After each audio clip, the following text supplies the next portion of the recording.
Well,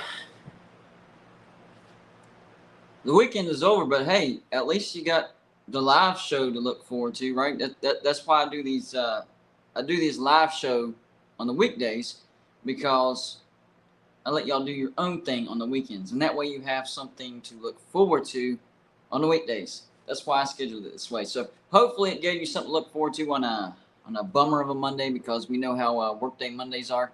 For me, every day is workday for me. But you know what? I'm not complaining. I love my job. I love you guys. This is an amazing. Honestly, it's a dream come true. This is my dream job, and it's all because you guys, for whatever reason, like what I do. So I appreciate you guys. Hopefully, you guys appreciate the live show. I can give you some entertainment and talking about some things that are relevant about college football and some big changes. Big changes. I do think that there are in some form or fashion, one way or another, there's going to be some big changes, and I think those big changes are coming soon. I think once here's my thoughts on the timing of this real quick before we get into this. I think the timing of this is going to be things are going to start rolling after the college basketball national championship. I think on top of that, I think it's the first week of April or the second week of April, we'll see Kevin Warren exit the Big Ten, and the Big Ten will bring in whoever they want for the new commissioner. And I do think we'll see the Big Ten make some moves. Now, who they get, it's anybody's guess. My best, if I had to, and I've given this tier before. This is my opinion. I don't really have anything to back this up other than TV numbers, football product, and the academic side of things. Because remember, in the Big Ten, they do value those academics. All right. So as far as highest likelihood, second, third, I'm only doing three. So the highest likelihood that makes the most sense to me would be Washington and Stanford, not Washington and Oregon. Sorry, Oregon fans. It's going to be Washington and Stanford as far as my number one pick, the highest likelihood of who the Big Ten will pick up first. Because Washington has the football numbers for sure, but they have great academics numbers, and their research revenue, I think, is the best remaining out of the current Pac-12 teams. Yeah, even above Stanford and Cal. So to me, if the Big Ten is going to come in and get some teams of the Pac-12, Washington is the closest thing you can get to a lock. I'm telling you, Washington, if they're going to take a team out of the Pac-12, it has to be Washington. One of those teams has to be Washington. All right, so the first tier with Washington would be Stanford. All right, Stanford doesn't have the greatest football brand, but they do have a rivalry with Notre Dame. Don't forget about the Notre Dame factor, right? Because Notre Dame, the Big Ten is still targeting Notre Dame. Still targeting Notre Dame. And Notre Dame, one of their rivals, one of the teams they play every year, Stanford. So to me, that is the perfect 1-2 combination with as far as you want the athletic TV numbers with football, and you also want the academics of things. Because I've said it many, many times, the Big Ten is the closest thing to what you could call a Commonwealth Conference. Everybody shares everybody's resources, so once you come in, they want you to have good resources. That way, they can have access to those resources. So Washington and Stanford make the most sense. Washington has the viewership in football, and of course, it looks like Washington football is on the rise. This is the best I've seen Washington football in quite some time. Michael Penix Jr., I think he has at least one more year, so that Washington offense is going to look good this year. I know they can't leave this year, but they're building something. That offense is going to be good. Washington is going to look good on TV. They're going to draw in some numbers. Makes a lot of sense. And then Stanford on the academic side of things. And on top of that, Stanford would be very, very helpful when it comes to traveling partners with USC and UCLA. You can't forget about that factor as far as trying to determine, highest likelihood. Washington, Stanford, number one. Second highest likelihood, Stanford and Cal, straight up. Both have great academics. Athletics, not great. But because of the Commonwealth factor and because Notre Dame likes to play Stanford, they're still trying to draw in Notre Dame. And great travel partners for UCLA and Stanford. A lot of people are picking Washington and Oregon. I disagree. I don't think it's going to be Washington and Oregon. Oh, go to Blue. That helps with their travels. Really? Are you sure about that? Because the distance between LA and Seattle, LA and Eugene, about the same as LA to Lincoln.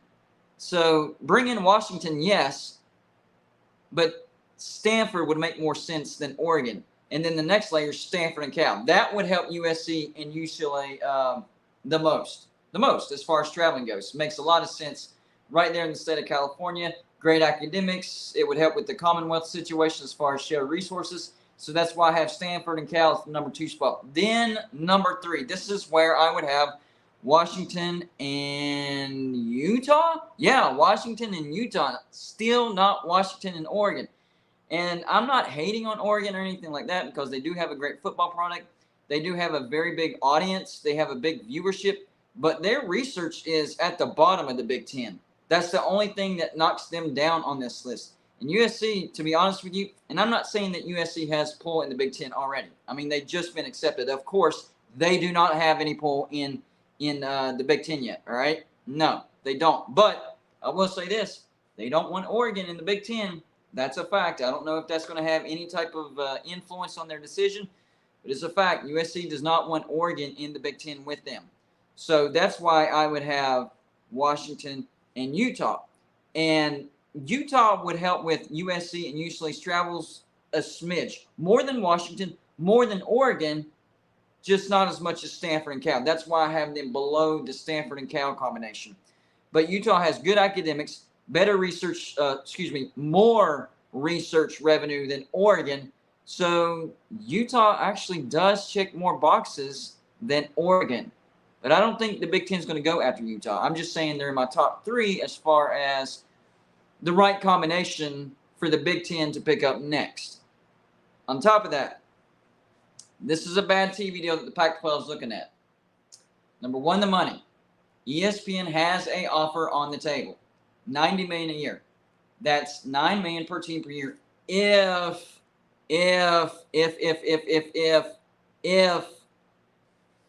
they stay at 10 members. If they stay at 10 members. So this offer by ESPN, are they actually discouraging the Pac-12 from expanding? Because if they add some more teams, that number's not budging. ESPN says no, this is it. This is the deal. Take it or leave it. So if the Pac-12 expands, they're not going to add to the pie. They're just going to have to cut the pie into more pieces. That's not good. And what makes this worse is the exposure. That's the thing that I think is going to get some teams moving. The money, as long as it's close to the Big 12, I think teams would have stayed. But this lack of exposure, that's going to get some teams nervous.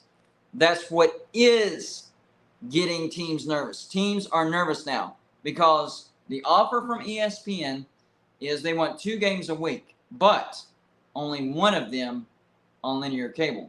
They want one on Pac-12 After Dark on ESPN, and they want the other on ESPN+. So if you want to watch as many Pac-12 games as possible, you have to have a subscription to ESPN+. You have to have a subscription to Apple Plus TV. Or is that just Apple TV? It's either Apple Plus TV or Apple TV. One of those. You know what I'm talking about. And you also have to have a subscription to Amazon Prime Video. Multiple subscriptions if you want to catch as many Pac-12 games as possible. If you just want to watch one a week, then you're good. Hopefully it's your team this week. But if you want to watch your team, chances are it's not going to be on Pac-12 After Dark unless you're a fan of Oregon and Washington. They'll probably put Oregon and Washington on there as much as possible. So if you're not a fan of one of those 2 teams, you're probably screwed, and you're going to have those subscriptions to ESPN+, Apple TV, and Amazon Prime. That's just how it is, all right?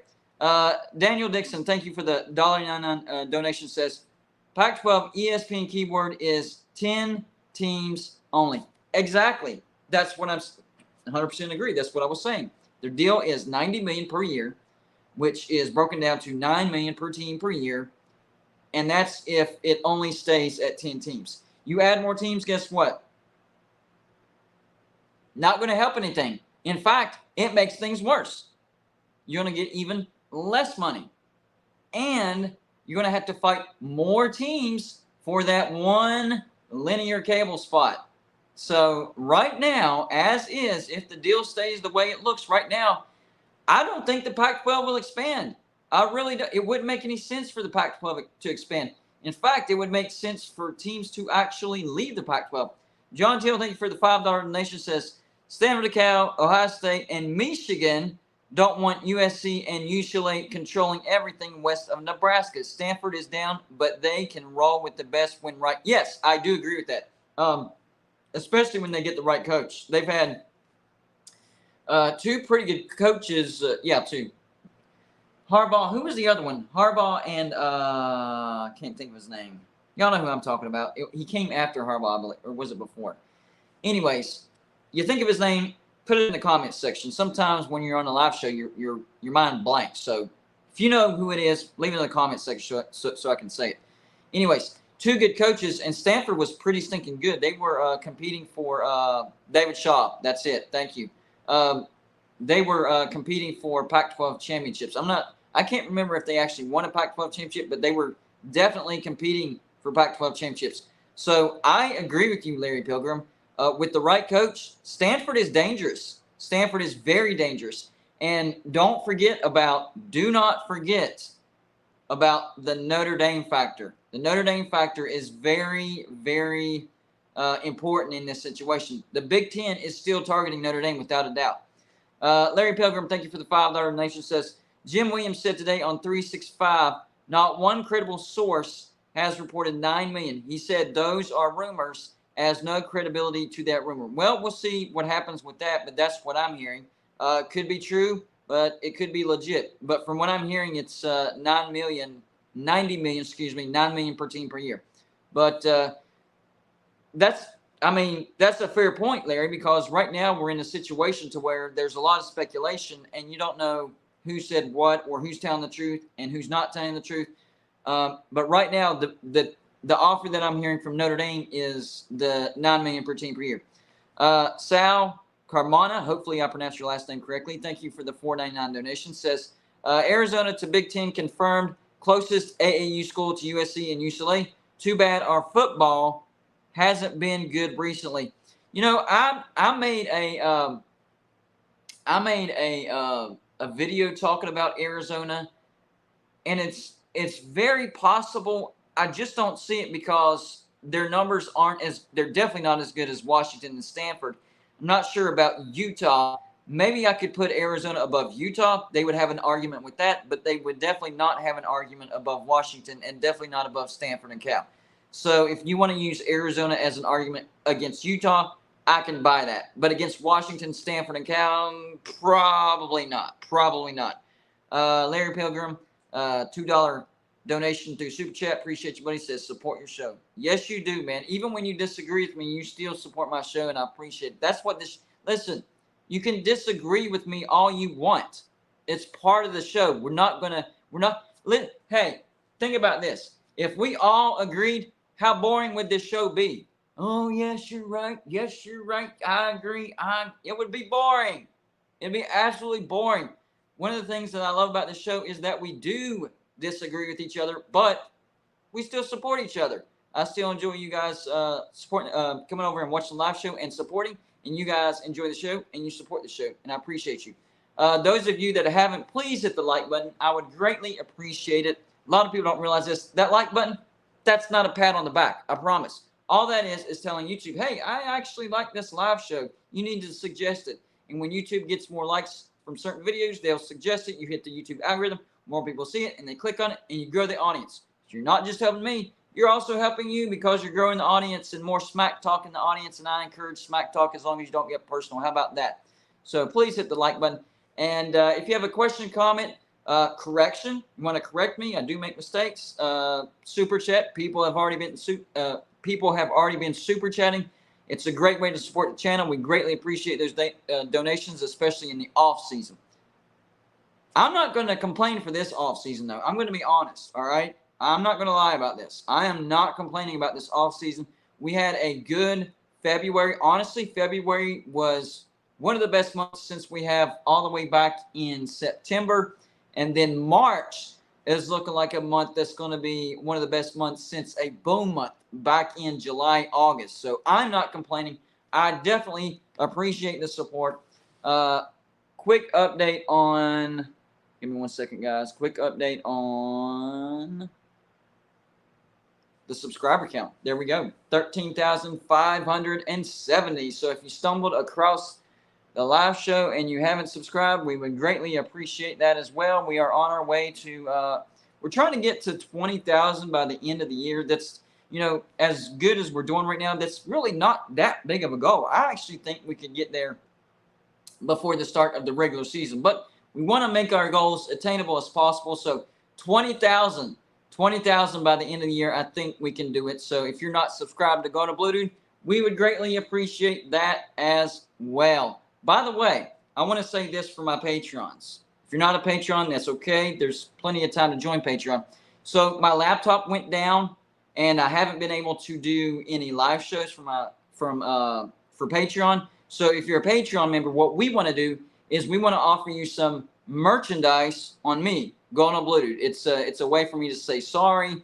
Laptop went down. They haven't sent it back. We're going to buy a new one.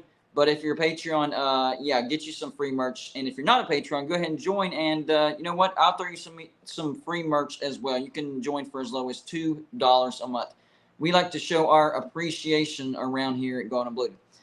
Anyways, so for the Pac-12, I said this at the beginning of the show.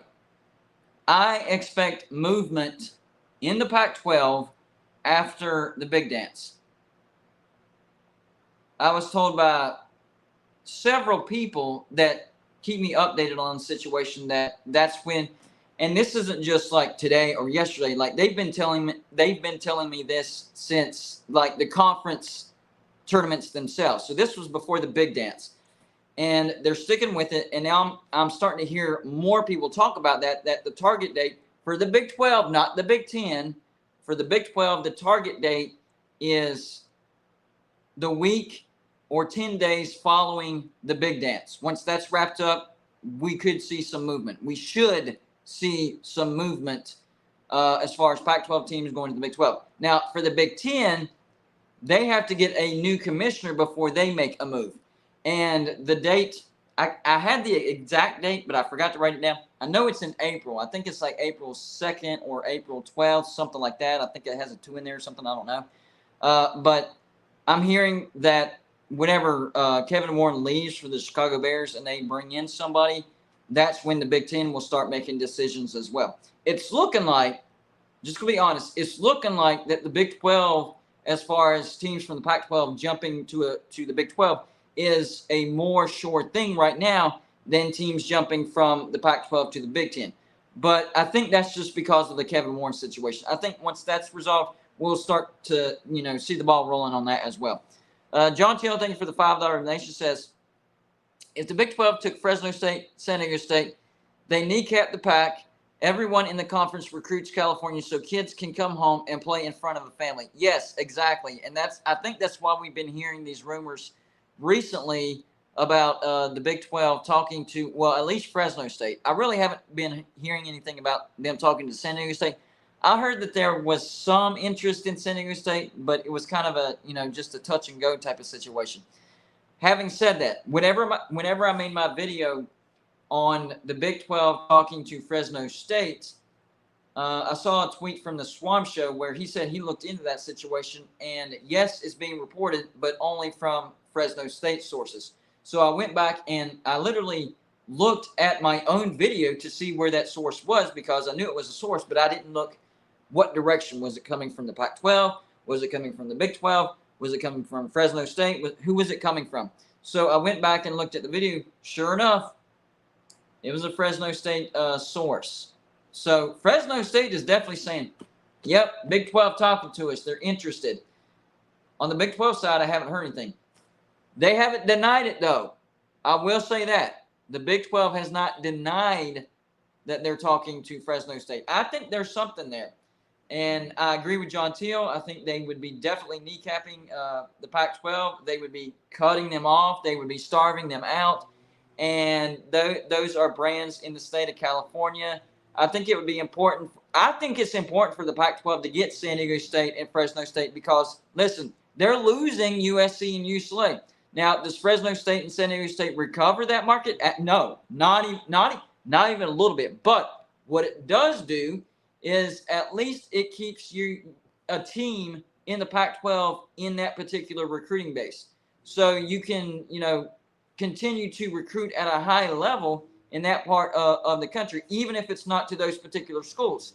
It's to these other schools that will play San Diego State and Fresno State. So, yes, I think that Fresno State and San Diego State are important to the Pac-12 as far as expansion goes. But the problem is it was that deal that I'm talking about. ESPN only offering $90 million a year, which when you break it down is $90 million per team per year. And ESPN isn't budging off that. So if the Pac-12 does expand, it's not going to add to the pie. ESPN is not budging. In fact, I'm going to do a video tomorrow on just how bad the Disney situation is. I came across an article today about the Disney situation, and it's not good at all. I'm hearing that they're going to start the layoffs, terminations, whatever you want to call it, this week. And I believe the first wave is 7,000. I think there's going to be multiple waves. I could be wrong about that, but I do know that right off the bat, 7,000. Think about it, guys. We're talking about this in the context of college football and conference realignment, but these are people's lives, all right? And I'm sure they made some decent money over at Disney. And these are people's lives they're not going to have a job anymore. So even though that it helps our story, with conference realignment and college football, we have to keep in mind this is going to directly affect these individuals' lives. So there's going to be some casualties in this situation, and it's definitely going to affect conference realignment as well. And this is one of the reasons. Well, it's actually the main reason why ESPN is lowballing the Pac-12. Think about it. They're having financial situations, right? We know it. They're part of this entire branch of Disney, Lucasfilms, Marvel, ESPN, Disney. That whole branch is not going very well right now. ESPN is reporting that they're probably going to, have to fire some people. And the almighty Stephen A. Smith, he's not immune to this either. So they're going to be making some big cuts. So the financial reason on ESPN's side of things, that's a definite impact. And the fact that if these teams were to jump to the Big 12, maybe even the ACC, listen, I know that seems far-stretched, and it is. Teams jumping from the Pac-12 to the ACC, it is far-stretched. I realize that. But if nothing else, the Big Ten going out and getting USC and UCLA tells us that geography means nothing. And there might be some teams in the Pac-12 that see the writing on the wall. Hey, the Pac-12 is going down. We're not going to make any money. We don't want to go to the Big 12. The Big 10 is not going to invite us. The ACC would then become an option. So it would help them avoid the Big 12 stigma. They don't want to, we would never fit in with the Big 12. Their academics are trash over there, and they don't care about what we care about. It is what it is. Big Ten's not inviting us, so that's off the table. The SEC, that's never going to happen. The ACC could become an option. So it would help those teams avoid that stigma of joining the Big 12, and it would also help the ACC. So if you were ESPN, you were ESPN, right? Would you rather have to shell out $90 million a year to become an actual partner to have one game on linear cable every week? Or would you rather these teams jump to the Big 12 or the ACC and you have to shell out a total of maybe 70, 80 million per year, because you will have to increase the revenue of those conferences, especially the ACC, but you already have great brands in there. You're not paying more. In fact, you're paying less than what you would have to pay in the Pac-12. And you would have more content in the Pac-12, because one of the biggest arguments as far as No, Golden Blue Dude. ESPN needs the Pac-12 to stay together. They need that Pac-12 after dark. No, they don't. They need something after dark. They don't need the Pac-12 after dark. They just need content after dark. So think about this. Let's say that the four corners, Arizona, Arizona State, Utah, and Colorado, they jump to the Big 12, right? Let's say that the Big Ten gets two teams. They get, we're going to say, for the sake of argument, they get Cal and Stanford. Great academics. Stanford can have a decent football when they have the right coach, and great travel partners. So that leaves Washington, Washington State, Oregon, Oregon State. Well, let's say that those four want to go to the ACC. They're like, no, we're going to pass on the Big 12. Obviously, the Big Ten is passing on us. So we want to go to a conference that's at least more like-minded than the Big 12. So we're going to jump over to the ACC, right? And I think if Washington, Washington State, Oregon, Oregon State jump to the ACC, I think the ACC could raise their revenue up to, I don't know, $40 million a year, which is still not really much compared to SEC Big Ten, but it's definitely more than what they would have made in the Pac-12. And the ACC teams are making more money as well. And maybe it keeps the ACC together. Maybe it buys the AC. Maybe it calms these teams and athletics directors down just for a little bit longer, right? So your ESPN, okay? Your ESPN. Would you rather put, Cal, Oregon State, Utah, Arizona, Arizona State, Washington State, a good game, Washington, Oregon? Of course you'd say yes to that. But every other matchup, I mean, it's it's okay. Or would you like to have the choice of, all right, let's look at the Big 12. Let's see what matchups we have over here in the Big 12. This week we have the Holy War, BYU, Utah. All right, that would make a pretty good matchup. Yeah, let's put that on after dark. Okay, what about Arizona and Texas Tech? Well, I know the brands aren't great, but Battle in the Desert, that kind of has a ring to it right there. I like that. Utah, Oklahoma State. I like that too. And then they would have choices over in the ACC. What about a marquee matchup between, I don't know, Clemson at Washington, Florida State at Oregon? Let's say, Oregon State at Miami. I know that's an obscure matchup, but sounds pretty cool to me, right? What about Washington State and Louisville?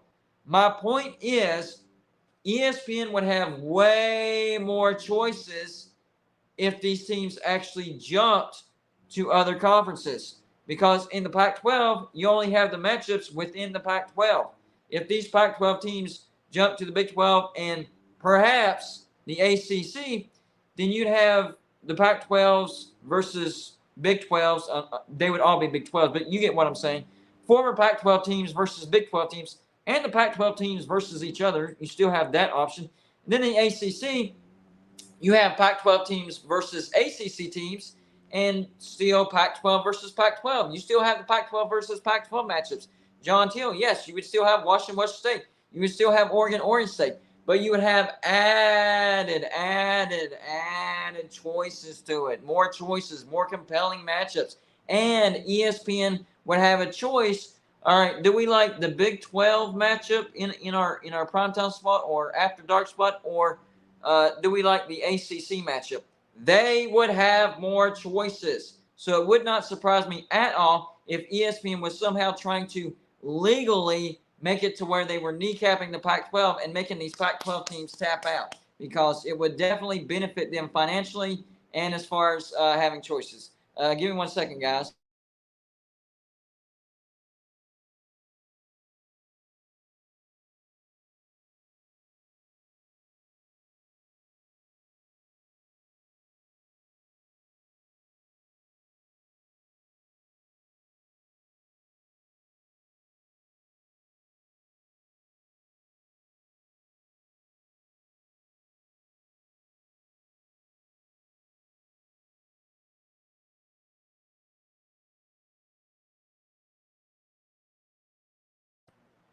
All right, Mike. Yeah.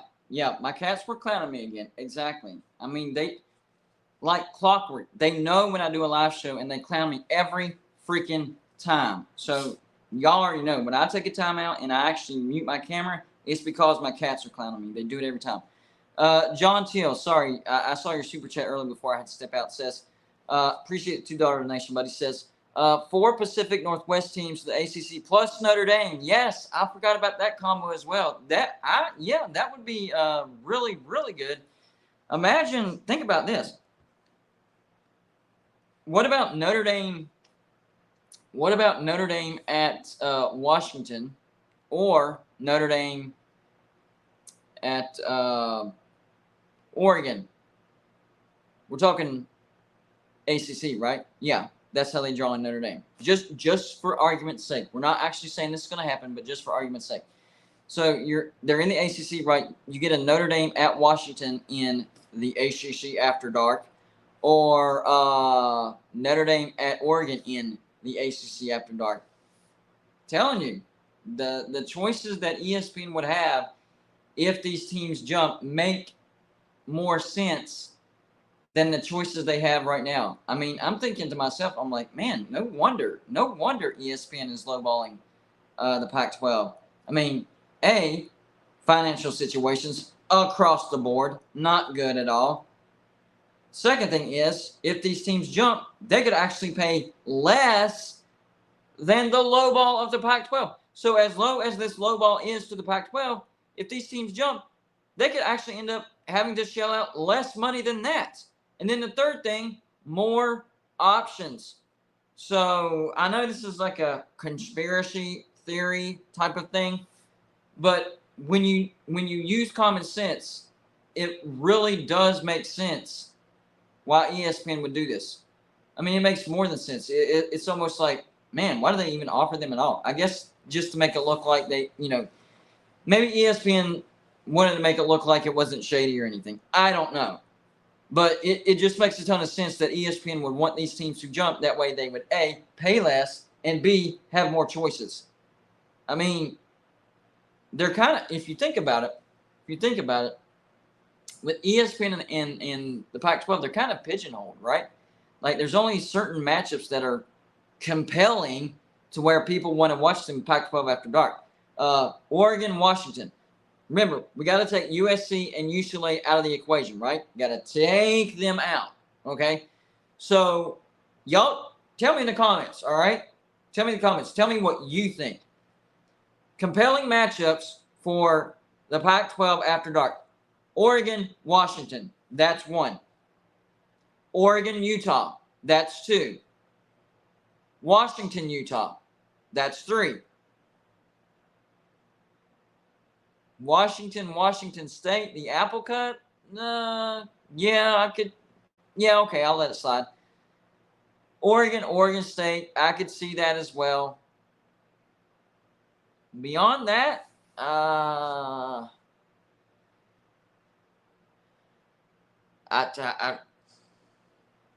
I missing one?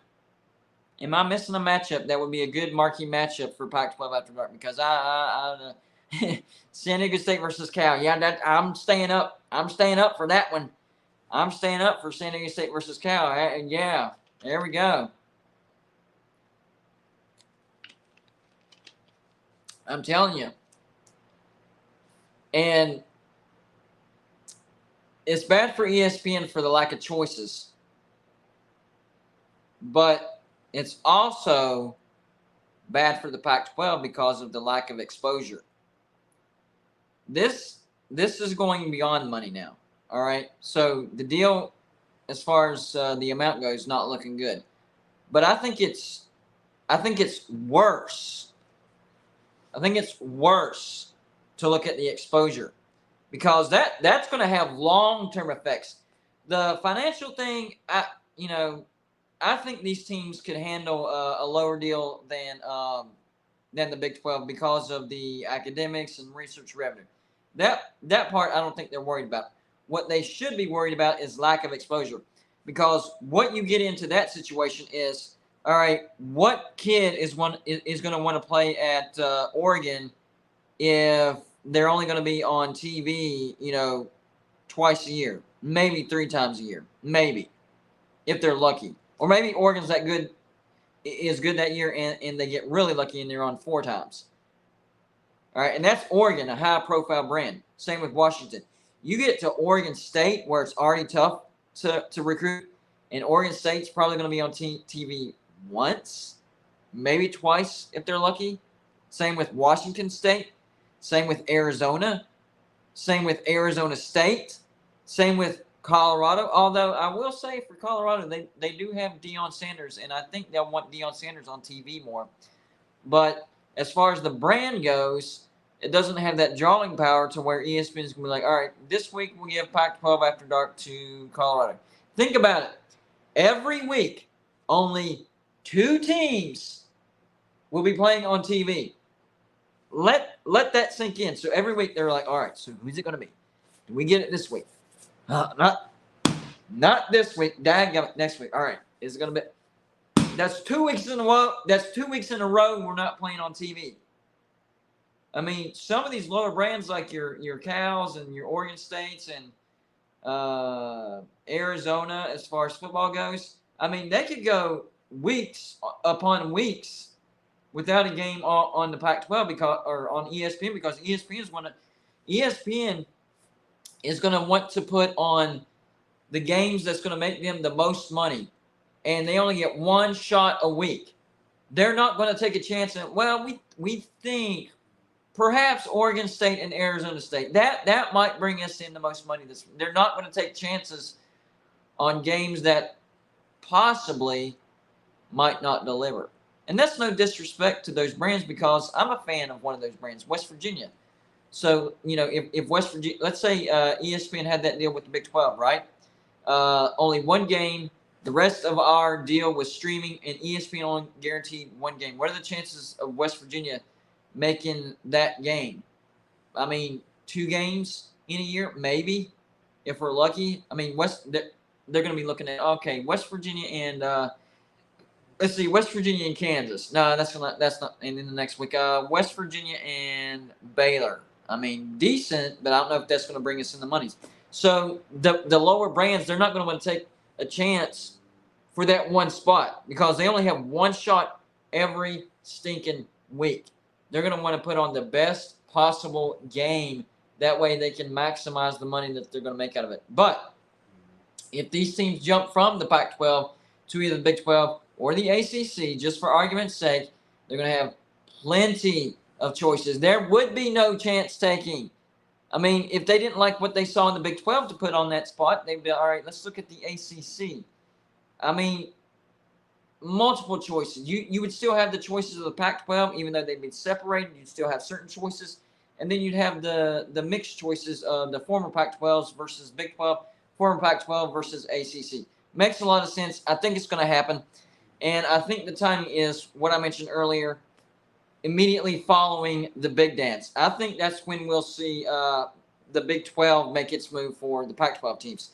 I'm hearing that the Gonzaga announcement is going to be made like almost immediately following the big dance. I'm hearing that that's Carlotta's team, that they both have agreed in principle. I'm going to do a video on that. Don't worry, guys. And that announcement will come out shortly after the national championship. And my question is this. Gonzaga is a great brand in basketball, right? Yes, we agree. And it will give the Big 12 a footprint in the state of Washington. They're in Spokane, Washington, right? That gives them their 4th time zone in basketball, not in football, but in basketball. But I really thought about it today. Number one, I looked at their basketball stadium. It holds 6,000 people. What? Yeah, I did not realize that their basketball stadium was that small. It's small. 6,000 people. 6,000. So Gonzaga plays in a not terrible basketball conference right now, but it's not great. How are they going to do in the Big 12 grind? Because remember this, it's not like they're a team in the state of Nebraska or Kansas or Oklahoma or Texas or even Colorado or even Missouri, a state that's actually really close to the Big 12. They're in Washington. It's going to be a grind as far as their road schedule, kind of like West Virginia. I didn't do the actual distance, but it's similar. West Virginia still might have the longest travel over Gonzaga, or it might be the other way around. I don't know.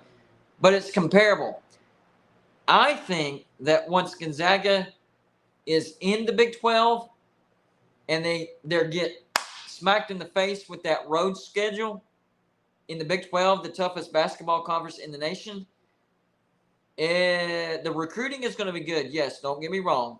They're going to be recruiting even better than they do now. But the competition, that week in and week out grind is going to kick in, and we're not going to see these 26, 28 win seasons like we're seeing now with Gonzaga.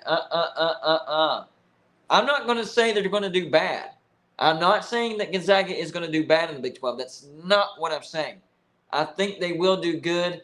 I think they'll be able to make the big dance consistently, but they're not going to look as good as what they are now. They're not going to pile up these 30-win seasons and 24 on a bad year, 26, 27. No, we're going to be looking at, somewhere in the middle, where a 20-win season in the Big 12, that's good enough to get you in the big dance. But compared to a 30-win season, that's quite a few less wins than what they're getting right now. So Gonzaga fans, if we have any Gonzaga fans in the house, because I know this is a football, mostly football channel, so I don't know if I have any Gonzaga fans because that's a basketball-only school. But if I have any Gonzaga fans in the chat, your win total is going to go down significantly once you join the Big 12. You're still going to be good. You're not going to totally tank in the Big 12. I'm not saying that at all. But your win total is going to be, it's definitely going to be noticeable for sure. I still think you make the big dance on a fairly consistent basis. But when you're in the Big 12, getting to 20 wins, that's an accomplishment. And I know Kansas does that fairly easily every year in the Big 12, but I mean they have the Big 12 sewed up when it comes to recruiting, scheduling, all that stuff. I mean they have it tied up. So you really can't compare yourself to Kansas. Kansas has been doing the Big 12 game for a very long time. You're going to be a newbie. You're coming out of the state of Washington, and you're not going to be used to that strength of schedule. It is tough. John Teal, thank you for the $5 donation, says, if the ACC wanted to kill the Pac and slap the Big Ten, why not take the Pacific Northwest plus Stanford and Cal? Put a strain on UCLA and USC travel and jump California. That makes sense, but it's not. Think about it. It's not as simple as that. Because if it was as simple as that, then they would be doing that. Now, maybe you're saying they shouldn't just focus on the Pacific Northwest as far as those 4 teams.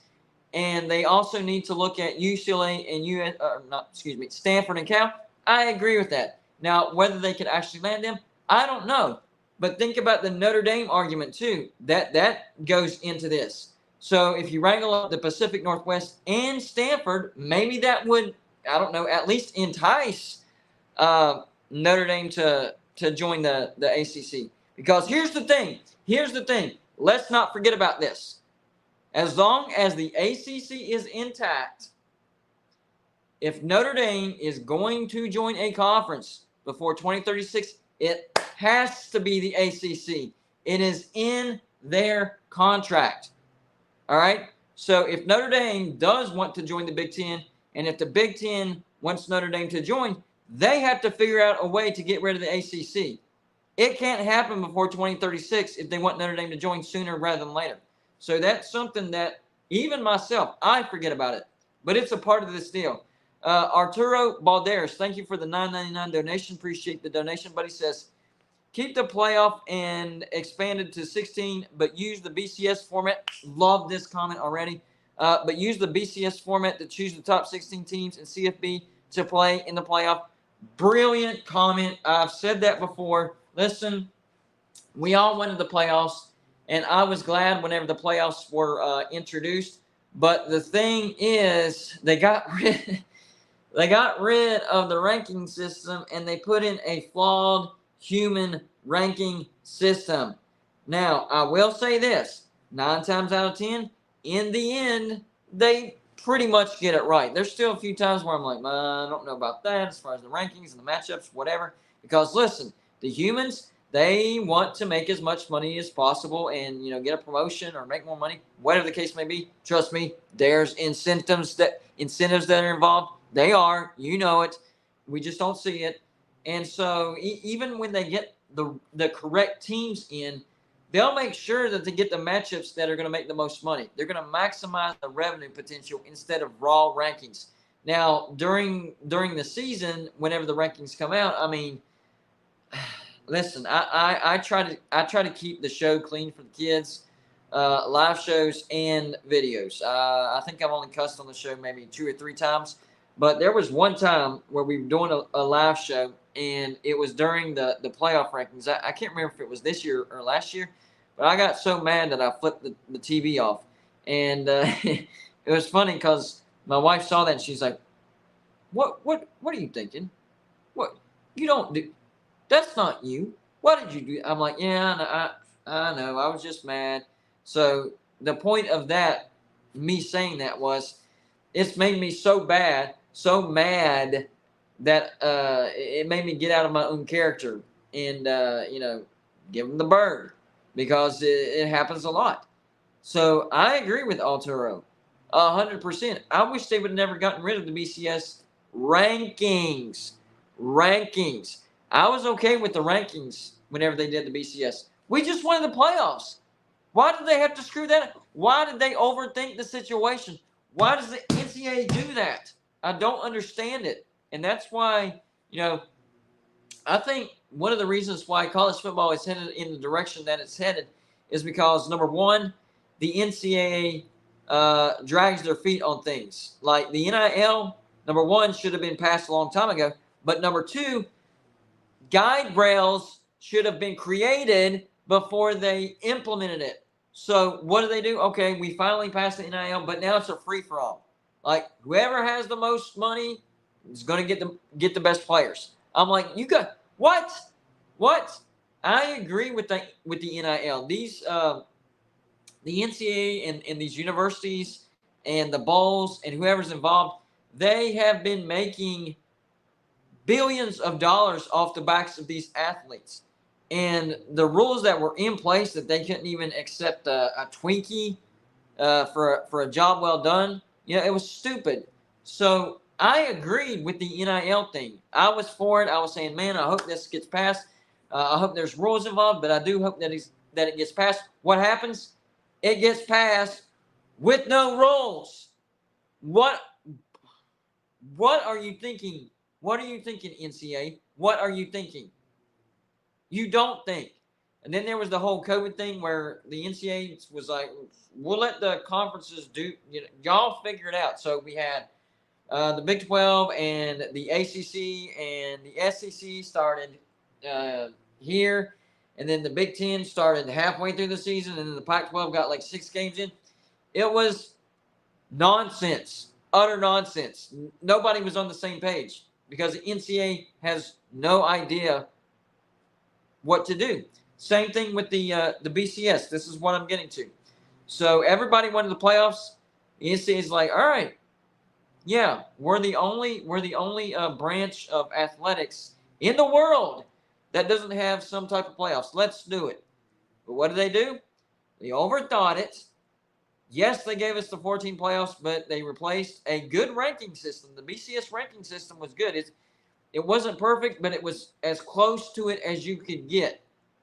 Got rid of that, and in comes the playoff committee who does their own bidding and wants to make the most money possible.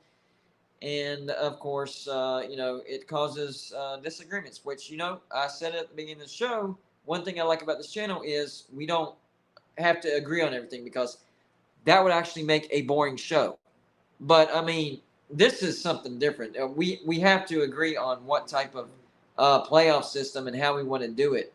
Because that affects the product on the field and the matchups that we see. I know Ohio State played Georgia to the wire. That was a great game. But I still don't think that Ohio State had any business in the playoffs. They got absolutely smoked by Michigan at home, non-champion. But because they had one less loss than Clemson, then they were in. And listen, hindsight 2020, Clemson got smacked by Tennessee. Ohio State played Georgia to the wire. Maybe as far as how good they were, maybe it was the right decision. But if you want to stay by the book and make it even across the board, stop playing favorites. And listen, I understand why they put Ohio State in. They only had one loss. Ohio State is one of, if not the biggest brand in college football, and they bring in the ratings. They bring in the money. So Ohio State and Georgia, that was a blockbuster deal, money maker, and it did make a lot of money for ESPN. So I understand why they did it, but at the same time, it was like, man, we see right through you, ESPN. We know why you're doing this, man. Stop acting like you're making it about competition and this and that. We see right through you. John Teal, thank you for the $5 donation, says, everyone that says Stanford doesn't add athletics, remember, which I never said that, remember their attachments to Notre Dame. I say both Cal schools, so Notre Dame can go to the state every year. Yes. If you're talking about the ACC, because remember what I mentioned before. If you're talking about the Big Ten, it can't happen unless the ACC falls apart. Big ingredient when it comes to Notre Dame, because in their contract with the ACC, if they join a conference before 2036, it has to be the ACC. So if you're talking about the ACC, absolutely bring in, go get Stanford and Cal. Washington and Oregon, that's a great, four-team combo. And, just because I feel bad for Washington State, Oregon State, and I do think they bring some value, go ahead and get those two teams as well. I really, honestly, I know this is, people would call it charity or, feeling sorry for whatever. I really do think that Oregon State and Washington State bring some value. They're not the biggest brand, but they have loyal fan bases, and Oregon State is actually doing pretty good in football right now. They had a 10-win season last year, and their rivalry with Oregon would bring in some revenue. So, just for the sake of, don't leave them out in the cold. I don't think they deserve to get relegated down to the Mountain West or stay in a dying Pac-12. I don't want to see that. I don't. So I would try to bring in Washington State, Oregon State, Stanford, and Cal. So that bumps the ACC up to what? 20 teams? Yeah, 20 teams because they have 14. 14 plus 6 is 20. Simple math, Golden Blue. Simple math. Then you get Notre Dame. That puts you at 21. Do you stop there? If you do that, do you stop there? Because I would say get to 24. All right, so that's when you go back and look at West Virginia out of the Big 12 for sure. And then maybe you could look at a Memphis for a group of 5, which would be a brilliant. Listen, I don't know why. I don't know why the Big 12 took Houston over Memphis. Well, I do know why. I just don't agree with it. Because the Big 12 already had 3 brands in the state of Texas, so that argument out the window. Houston, I understand that they're in the top 5 TV market, but how much of that TV market are you capturing by adding Houston? Not much, because most of Texas is either Texas or Texas, especially that part of the state. Most, if not all, of Eastern Texas is Texas A&M and Texas fans, with a little bit of Houston fans, maybe a 0.25% SMU, whatever.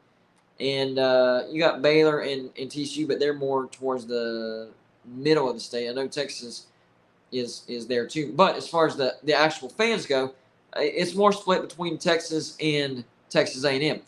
So they really didn't add much. You didn't get a new state.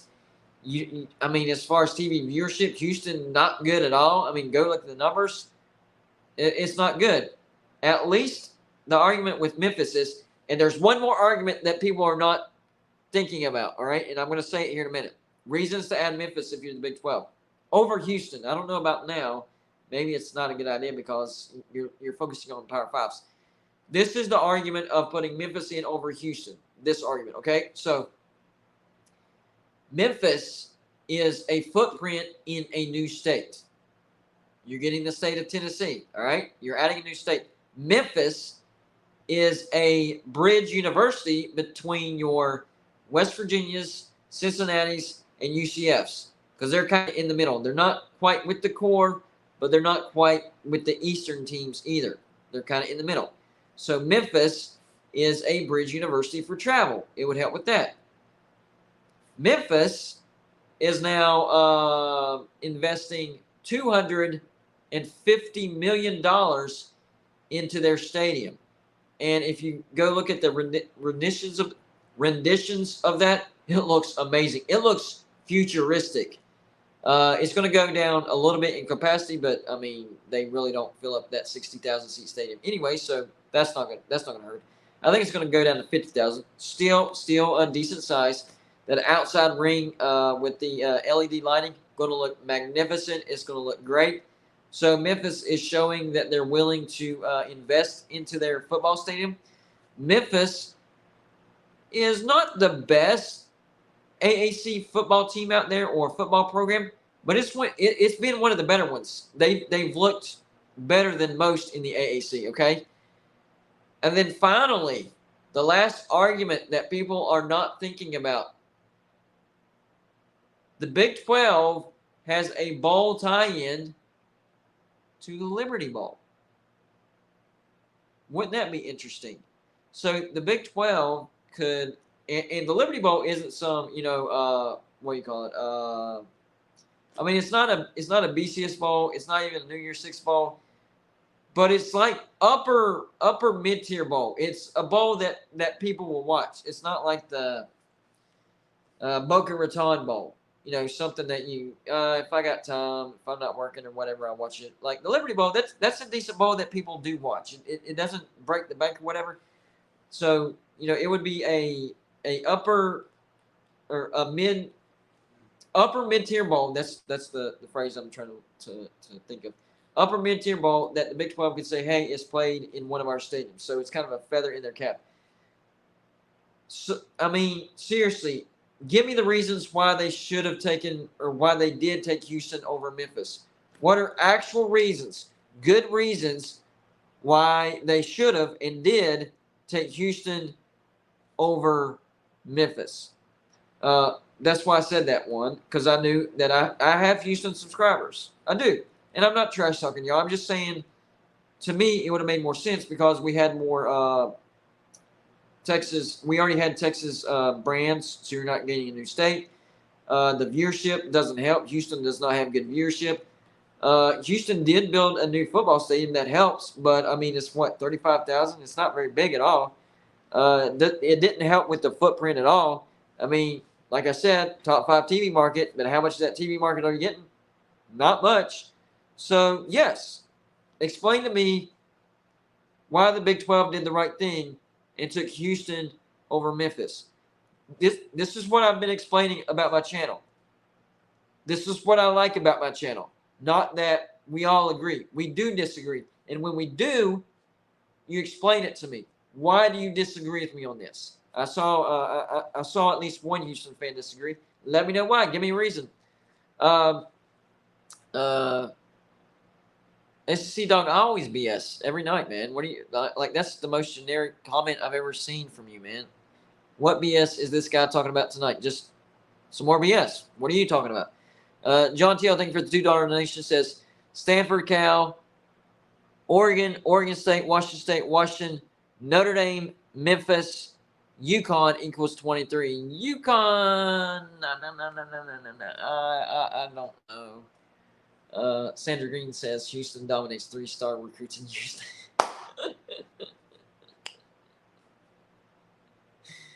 Oh man.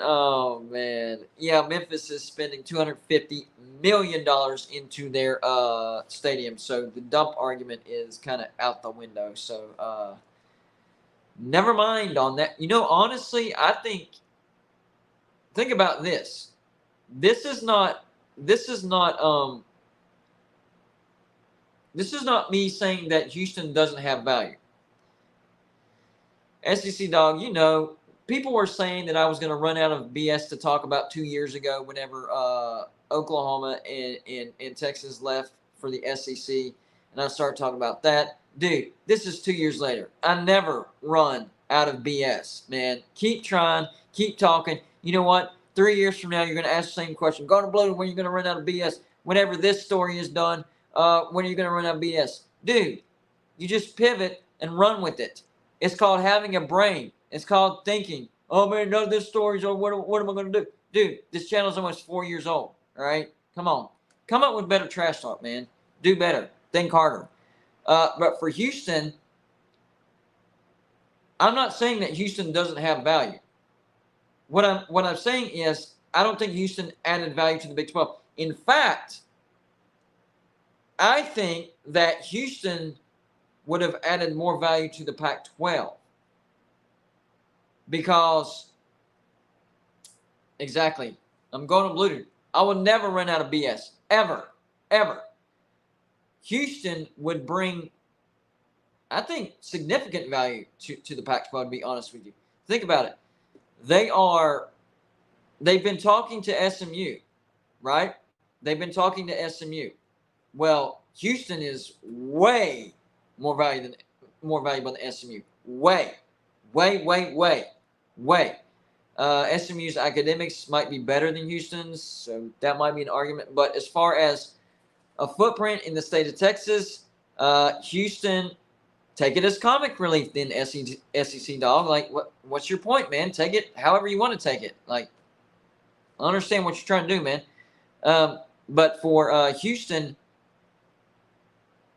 they would have definitely added more value to the Pac-12 because the Pac-12 does not have a footprint in the state of Texas, and they would be getting a good recruiting base there because, listen, Houston is a hotbed of recruiting.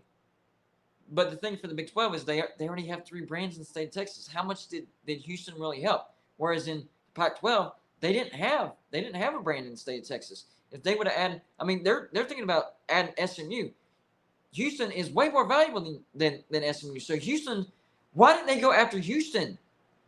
I don't get it. And I understand that at the time that the Big 12 added Houston, that USC and UCLA hadn't left yet.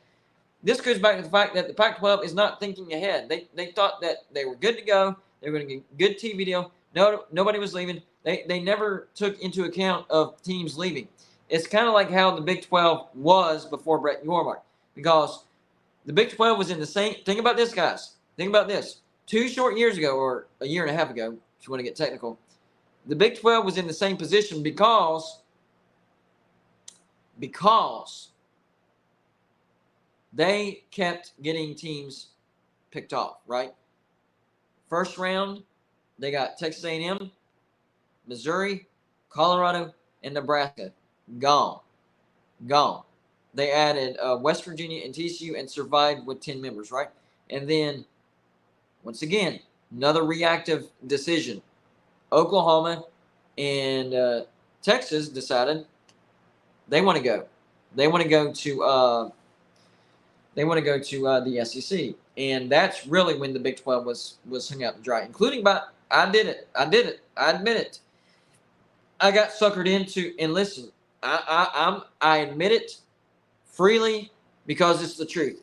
I was a sucker for that story because I had sources that were a part of coaching staffs of teams in the ACC that were telling me this is a sure thing going unbloated.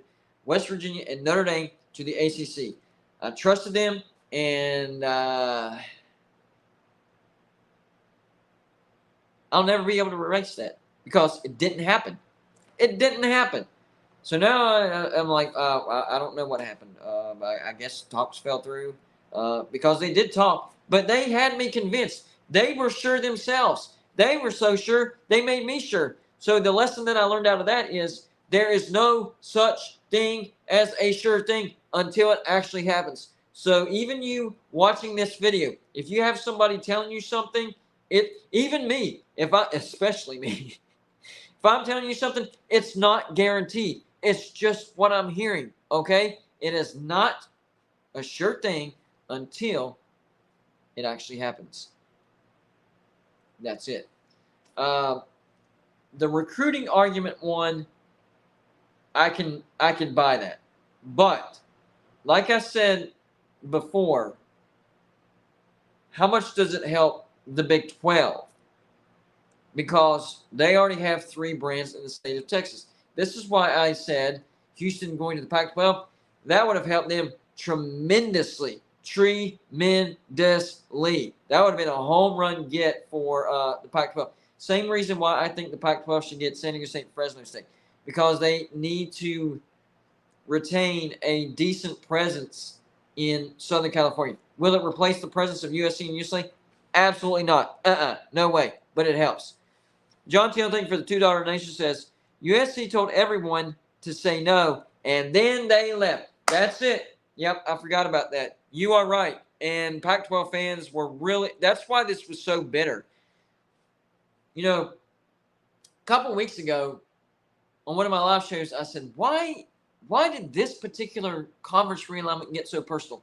That's one of the reasons right there.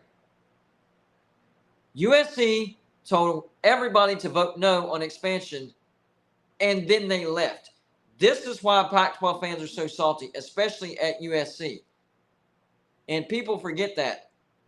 I mean, you think Texas did the Big 12 wrong? USC did the Pac-12 way worse. They told everybody to do one thing, assured them, well, I don't know if they assured them they weren't going to leave because I don't know if that question came up, but they definitely didn't make them think they were going to leave. What happened? Boom. They balked. Yep. Larry Pilgrim, thank you for the $5 donation, says, in 2021, when the 8 teams applied to the Pac-12, analysts said Houston and Texas Tech would be the best additions. I would agree with that. USC said no expansion and then left. That's the second person that pointed that out. And Larry actually went into more depth. He said Houston, and that's why I said I would agree. Houston, definitely Texas Tech with their Tier 1 research and very close to the Arizona schools. That's why I like the Four Corners into the Big 12 because I think Arizona or Arizona State versus Texas Tech, I think that's a good battle of the desert without it being Arizona and Arizona State because remember, Texas Tech is in Lubbock, which is in extreme western, sort of in the northern panhandle of Texas. So that would be a great battle. But USC convinced the Pac-12 to say no and then left. Man, that's cold. That's cold. Oh, and don't forget about this. Remember the alliance between the Pac-12, the Big Ten, and the ACC? That was still together whenever the Big Ten got USC and UCLA. So that's cold on top of cold. Man, watch your back. That's all I can say. Watch your back. Matt Ritson, thank you for the $1.99 donation, says, how about Pac-12 add San Diego State and Notre Dame? Well, I mean, that's a great idea. I just don't see Notre Dame going into the Pac-12 right now. I mean, you know, I say nothing.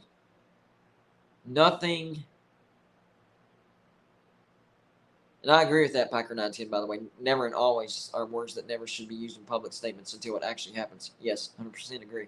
I added on to it a little bit, but yeah, I agree. Nothing, almost nothing would surprise me right now. But Notre Dame to the Pac-12, that would surprise me. That would surprise me. Notre Dame to the Pac-12, but I mean, it would save them.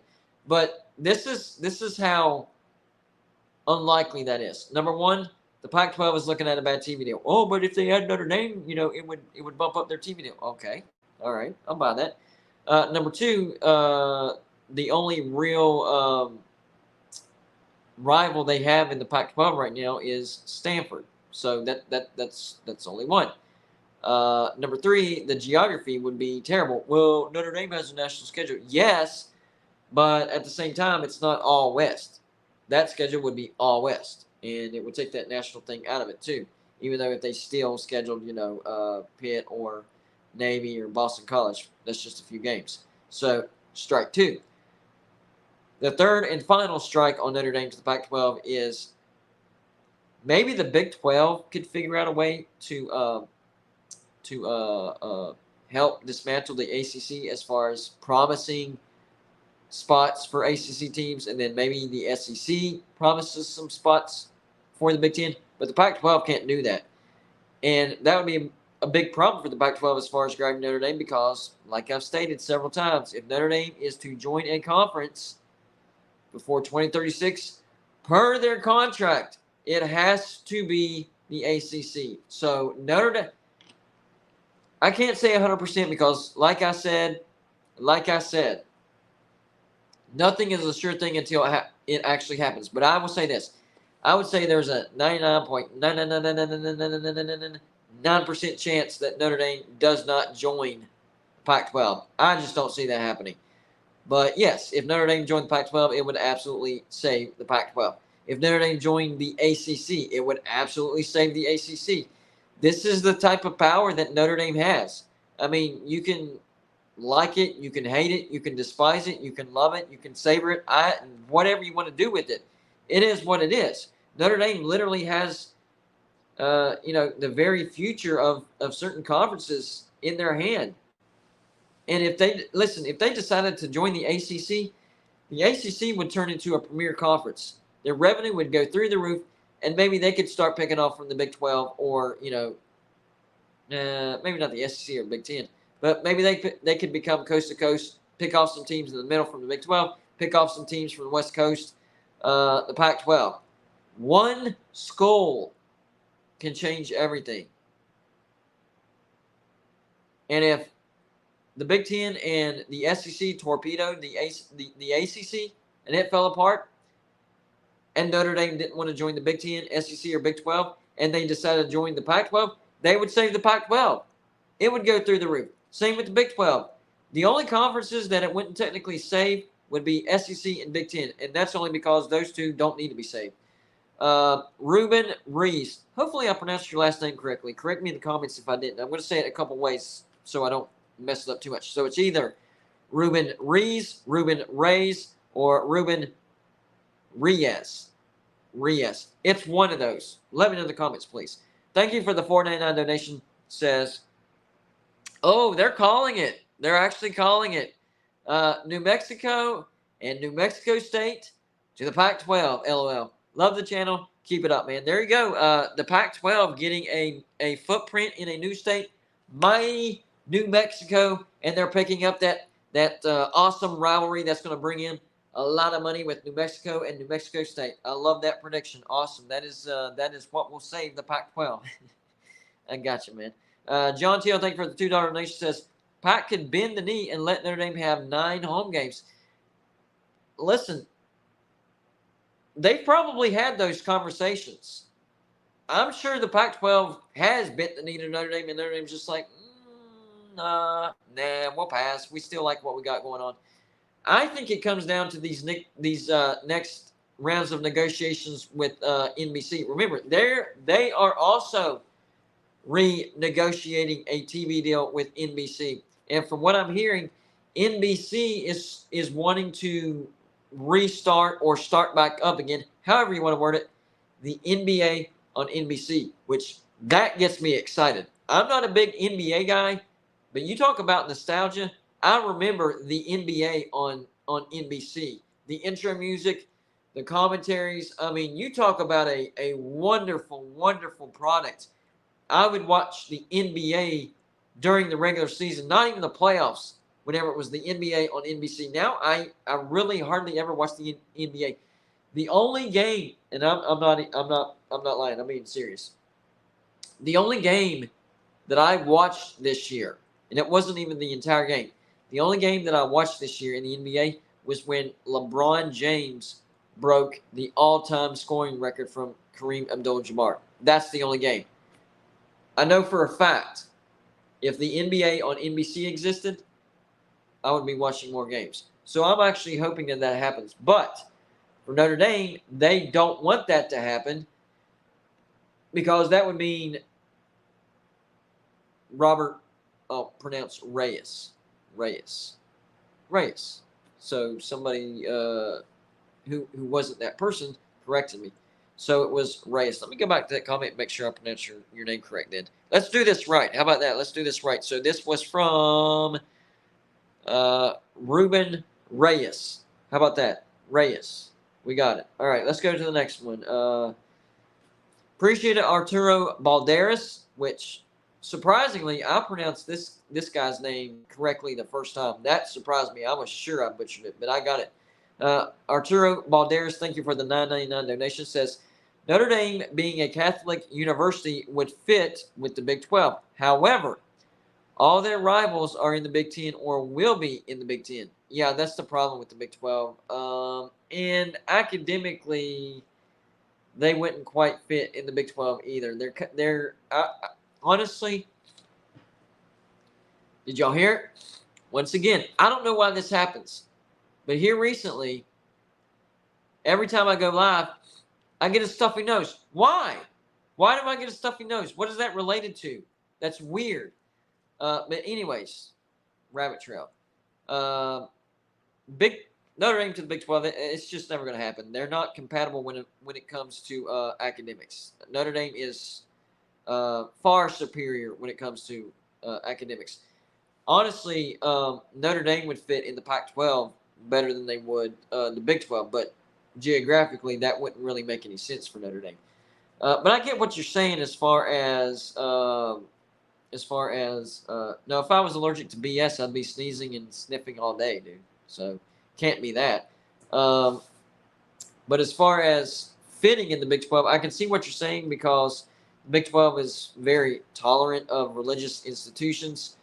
But I'm pretty sure the Pac-12 would definitely make an exception for Notre Dame. So that's another thing that I understand why BYU fans would be mad at the Pac-12.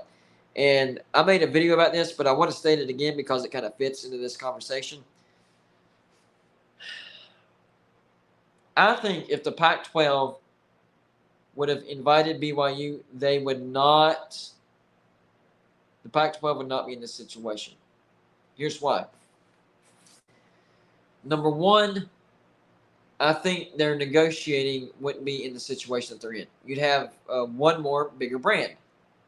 And if they would have added BYU, they probably would have added another bigger brand. So you're talking two right there, right? On top of that, the Big 12 wouldn't have BYU. So you would have helped yourself, and you would have kept the Big 12 from getting BYU. That is a win-win situation. And you would have the Holy War locked in. Utah versus BYU. Every time, think about this. Pac-12. Every time the Holy War got played and was on TV, that would be money for the Pac-12 if they would have accepted BYU. And whenever I talked about that, everybody let me know it was because BYU doesn't play on Sundays. I understand that. But if the Big 12 can find out ways to accommodate that, why couldn't the Pac-12? The fact that the Big 12 accepted BYU pretty much proves that really there was no legitimate excuse as to why the Pac-12 didn't invite BYU. Because BYU actually does have the academics to make it in the Pac-12. They do. By the way, this is not a super chat, but I really like it. Secret Agent says, I want the Holy War and the backyard brawl. Yeah, West Virginia Pitt. Oh man, that would be amazing. That'd be amazing. Amazing. BYU, Utah for the Holy War in the Big 12, and then West Virginia Pitt in the backyard brawl. Yes. And while we're at it, let's do the Black Diamond Trophy rivalry as well. West Virginia and Virginia Tech. See that let's talk about the ACC for a second. So whenever I talk about the ACC falling apart, and I do think that's a real possibility because we've seen the athletic directors of Clemson and Florida State and North Carolina and Miami Hurricanes. They're not happy. I expect more athletic directors to come out and say this. And you're going to get enough of these teams and universities to get together and be like, we're sick of this. And they're going to find a way to disrupt and ultimately dissolve the ACC grant of rights. Okay, and whenever that happens, I think 4 teams will go to the SEC, and it's not the 4 teams that we thought, though. All right, I don't think Florida State goes to the SEC. They're going for AAU status. I think they head to the Big Ten. So I think the SEC actually ends up getting Clemson, Miami Hurricanes, NC State, and Virginia. So you're still getting 2 new states in North Carolina and Virginia because you get NC State and Virginia, but you're also getting the big brands left in the state of South Carolina and Florida, Clemson, Miami. So the Big Ten, Florida State wants nothing to do with the SEC. The SEC turned them down, and then they turned down the SEC whenever they joined the ACC. There's just some bad blood between Florida State and the SEC. They're going for AAU status whenever they do that, and the Big Ten might actually help them do that. So for the Big Ten, Florida State, Georgia Tech, North Carolina, and who was that 14? Who did I have? I forgot. It was Florida State, Georgia Tech, North Carolina. Oh, Duke, the tag along. Duke, North Carolina, Georgia Tech, and Florida State. So then the options for the Big 12, beautiful. Louisville, who was top 4 in viewership. But they wouldn't fit in the Big Ten because of academics, so they're off the table for the Big Ten. And the SEC isn't going to add them because it really doesn't help them. So the Big 12 gets them as a leftover, but what a leftover. Only one of 4 teams that averaged 2 million in viewership over the past 8 years. So Louisville, Syracuse, Pitt, and Virginia Tech if they're on the board. If the Big 12 grabs those 4 teams, I mean, you're grabbing like 5 rivalries within one. You got the backyard ball, Pitt, West Virginia. You got the Black Diamond Rivalry Trophy with West Virginia and Virginia Tech. You have the rivalry between West Virginia and Louisville, the rivalry between Pitt, Virginia Tech, rivalry between West Virginia, Syracuse, Pitt, Syracuse, Virginia Tech, Syracuse, Louisville, Syracuse. I mean, they're all rivals. Every stinking one of those teams are rivals of each other. So that would be, even though they're the leftovers, it's like, okay, we'll take those leftovers. All rivalries. I know it's more regional, but they would bring in viewership and fans would care. John Teal, thank you for the $2 donation, says, we should have took BYU, Oklahoma State, Texas Tech, and Houston. 100% agree. But going back to the comments before, USC screwed that up. Screwed that up. And you know what? I want to take a screenshot of that, and I want to go back to the. Give me 1 second, guys. Have patience with me. This is the way my brain works. During live shows, I literally come up with well, I don't, but you guys do. Video ideas because of your super chats. Remember, people that leave comments in my comment section for video ideas or super chats in my live shows, you guys automatically become part of the Get It gang, which basically means you give me video ideas. So, and that goes back to the comment that SEC Dog made earlier. Whenever the story is up, you're going to run out of BS? No. Number 1, I have the Get It gang. They come up with great ideas all the time. Number 2, if you have any sort of imagination, then even when one story runs out, you can always pivot to something else. Okay, there, and both of these are actually from you, John Teal, so I'm going to screenshot that one. Dadgummit. Did that kick me off, guys? I think it did. Sorry about that. So I'm going to screenshot. Give me 1 second, guys. That one, and there was one more. Oh, there it was. This was from Larry Pilgrim. I got you, Larry. All because my laptop went down. All right. Got to do it this way. But you know what? My phone does pretty good. It's just that I can't do Patreon live shows. It's hard to explain why I can't do that, but I really can't. Joey can explain it better than me. All right, let's get caught up on the super chats because I saw another one pop in. This one is from Packer 910. What's up, buddy? Thank you for the $5 donation. Says, If ACC implodes, I hope North Carolina lands in the Big Ten.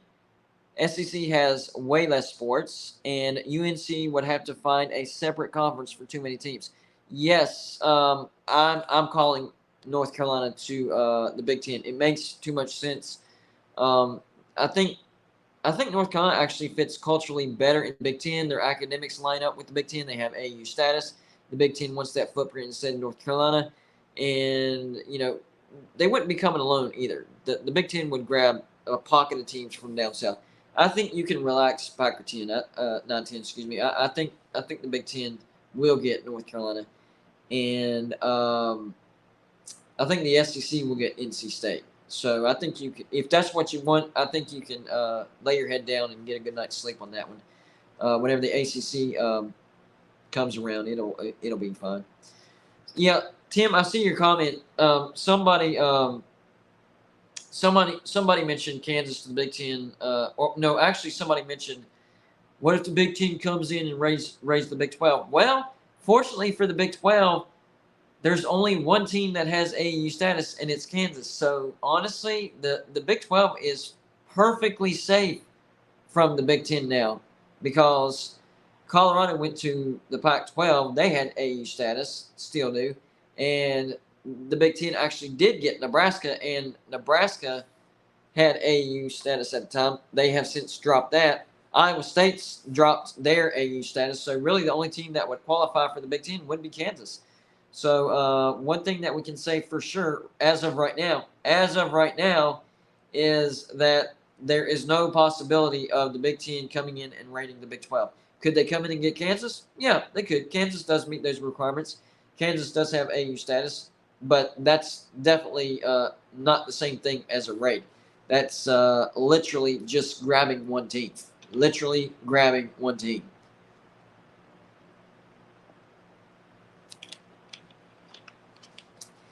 It's really cool.